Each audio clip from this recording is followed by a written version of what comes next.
子供254人が死んだのだ。米国とイスラエルがイランを攻撃した戦争で、たった2ヶ月で3400人以上が命を落としたのだ。今日はこの中東の衝撃と、あなたの生活に直撃する経済ニュース、そしてスポーツ界の大波乱まで一気に解説するのだ。2ヶ月で3400人。それって日本の小さな町が丸ごと消えてしまうような規模ですよね。しかも今、停戦中なんですか？その間にこれだけ死者が発表されているというのが不思議で。今日は世界で起きた5つのニュースをまとめて解説するのだ。1本目はイランの死者数と停戦の実態。2本目はイスラエルのレバノン作戦。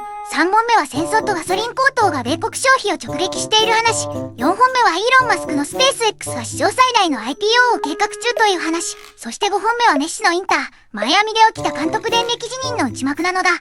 まず1本目、イランの死者数なのだ。ストレーツ・タイムズによると、イランの国家機関、殉教者、退役軍人財団が4月18日に発表した公式数字は3468人なのだ。今年2月下旬にイスラエルがテヘランを空爆して始まったこの戦争は、現在2週間の停戦中なのだ。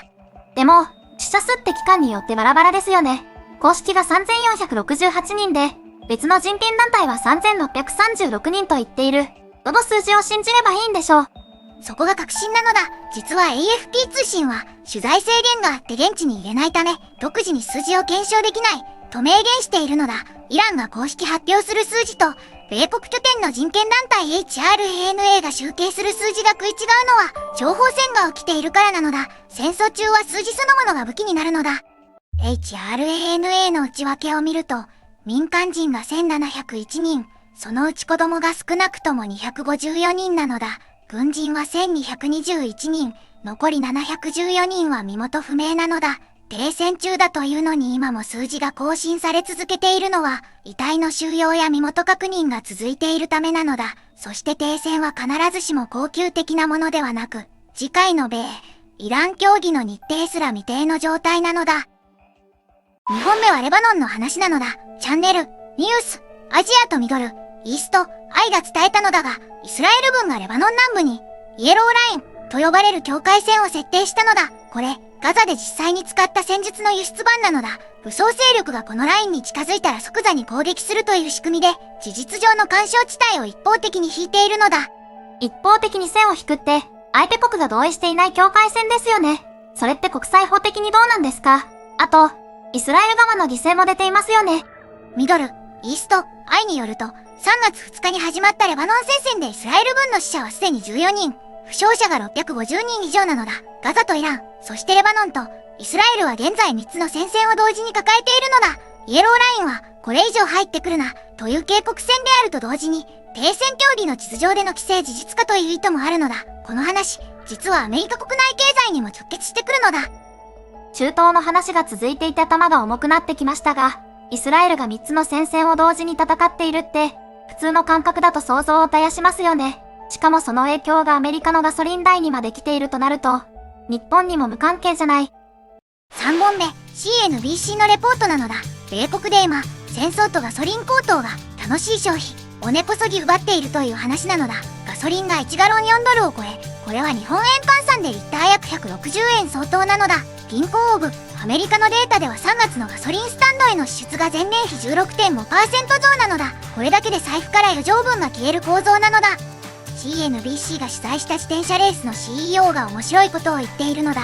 戦争や関税の発表があるたびにイベント登録者数が株価みたいに下がると、エスケープルーム、ボウリング場、アーケードゲームセンターへの来客数が明確に落ちているのだ。外に出かけなければ立ち寄る予定だったレストランの売り上げも消える。エンタメ消費の縮小は地域経済全体に波及するのだ。アメリカのエンタメ消費が落ちると、日本にはどんな形できますか？旅行関連かなとは思うんですけど。旅行と円安の掛け算が来るのだ。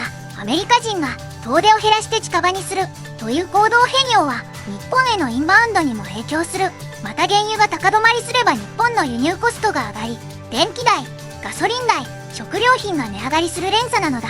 例えば原油が10ドル上がると、日本の貿易赤字が年間約2兆円規模で悪化するという試算があるのだ。これは円安圧力にもなるのだ。僕の正直な見立てを言うのだ。今のアメリカで起きていることは、戦争の間接的なコストが一般市民の楽しみを削り取っているという構造なのだ。日本でも推し活のチケット代、海外旅行の航空券代、あるいはオーケストラのコンサートまで、輸入エネルギーコストは生活のあらゆる場面に忍び込んでくるのだ。エンタメは贅沢品ではなく、精神的インフラだとずっと思っているのだ。それが削られる社会は、長期的に疲弊していくのだ。その、エンタメは精神的インフラ、という視点、私は同意します。でも逆に言うと、今こそ国内で完結する楽しみが見直されるチャンスじゃないですか。地方の観光地とか、近場のアウトドアとか、外圧がかかるほど国内消費が内向きになる。それ自体はポジティブな面もある気がします。それは鋭い視点なのだ。では4本目、打って変わってワクワクする話なのだ。ドイツのフランクフルター、アルゲマイネ、サイトゥン部が報じたのだが、イーロン・マスクのスペース X が史上最大規模の IPO、つまり株式上場を計画しているというのだ。スペース X は2002年にカリフォルニアの倉庫で産声を上げ、今や世界の打ち上げ貨物の 80% 以上を占める宇宙の支配者になっているのだ。マスクが次に狙っているのは、宇宙に AI データセンターを建設するという計画なのだ。最大100万機の衛星を互いに接続してネットワークを作り、宇宙で生成した太陽光発電で AI を動かすというのだ。スペース X のスターリンクはすでに衛星インターネットの世界シェアトップで、ウクライナ軍もこれに依存しているのだ。IPO の調達資金はこの宇宙データセンター構想と月面工場建設に充てる計画とされているのだ。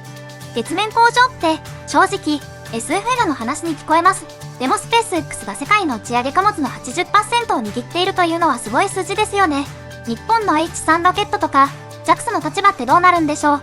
JAXA にとってはかなり厳しい競争環境なのだ。でも日本への影響として注目したいのは別の軸なのだ。スペース X が IPO すれば日本の NISA 口座からも間接的に投資できるようになる可能性が高いのだ。テスラもそうだったのだが、マスク関連銘柄は日本の個人投資家に人気があるのだ。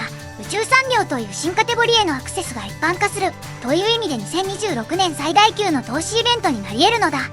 最後5本目、少し空気を変えてスポーツなのだ。ナシオンなどが報じたのだが、 MLS メジャーリーグサッカーでメッシが所属するインターマイアミが大混乱に陥っているのだ。監督のハビエル・マスチェラーノが4月に突然辞任したのだ。マスチェラーノはメッシとかつてアルゼンチン代表でチームメイトだった選手なのだ。監督就任からわずか7試合で電撃退任なのだ。内幕を暴いたのはアメリカの大手スポーツメディアアスレティックなのだ。コンカカンプ、つまり北10枚の国際クラブ大会で前年に楽に勝っていたナッシュビルに負けて敗退したことがきっかけで、ロッカールーム内で選手とスタッフの間に深刻な対立が生まれたというのだ。表向きの辞任理由は個人的な事情だが、実際は内部の緊張が限界に達していたと複数の内部関係者が証言しているのだ。7試合でクビってちょっとひどくないですか。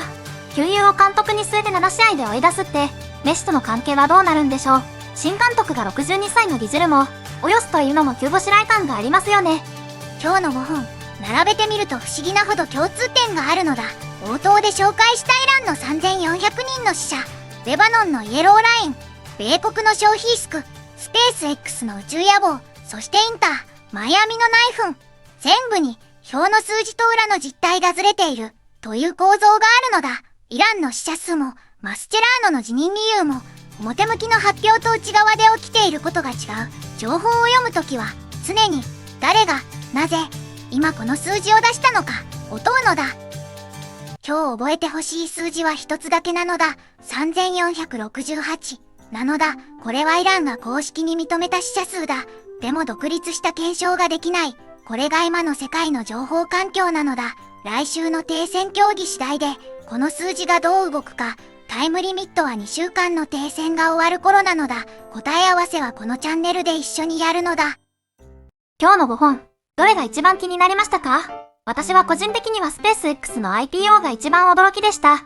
宇宙でデータセンターを作るって、10年後に現実になってしそうで怖い意味でワクワクします。コメントで教えてもらえると嬉しいです。このチャンネルでは毎日海外ニュースをわかりやすく深掘りしているのだ。チャンネル登録と高評価ボタンで応援してもらえるとめちゃくちゃ嬉しいのだ。次回は中東情勢の続報か、スペース X の IPO 商法を予定しているのだ。通知をオンにしておいてほしいのだ。今日も最後まで見てくれてありがとうなのだ。